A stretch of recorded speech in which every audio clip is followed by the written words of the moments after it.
જનતાએ તમને વોટ આપી દીધા, પણ અમે જ્યારે લોકોને પૂછ્યું ત્યારે લોકોને વિશ્વાસ નથી બેસતો, કારણ કે જે 12 ઉમેદવારો હતા તેઓ વંડી ટપી ગયા હતા, તેઓ ભાજપમાં જતા રહ્યા હતા. તો આ વખતે ફરી જો આવું થાય કે ન થાય તેની માટે તમે શું કરશો? પહેલો સવાલ તો એ છે કે આ વંડી ટેપીને ગયા ક્યાં હતા? પાકિસ્તાનમાં જતા રહ્યા એ? જે આમ આદમી પાર્ટી છોડીને ગયા એ ક્યાં ગયા? અને એ જો આમ આદમી પાર્ટી છોડતા હોય તો ભાજપ એને લીધા શા માટે? તો ભાજપમાં ગયા. સૌથી મોટી તો વાત એ છે કે ચોરી કરી કોણે? ચોર કોણ છે? આ તો અમારો સામાન લઈ ગયા. ચોર તો ભાજપવાળા છે. જો ભાજપવાળા ચોર હોય તો ચોરને થોડો પાછો બીજી તક દેવાય.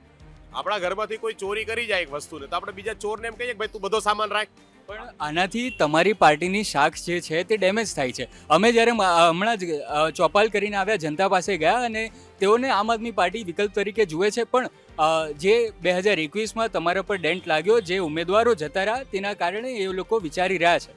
એ માટે આ સવાલ પૂછ્યો હતો. નહીં, મારું જે કહેવું છે, મોટાભાગે અમે પણ ફરીએ છીએ લોકોની અંદર, લોકો અમને કહે છે કે ભાઈ અમે સૌરાષ્ટ્રની અંદર છે ને ખેડૂત છીએ, બધા ખેતરમાં કામ કરવાવાળા લોકો છે.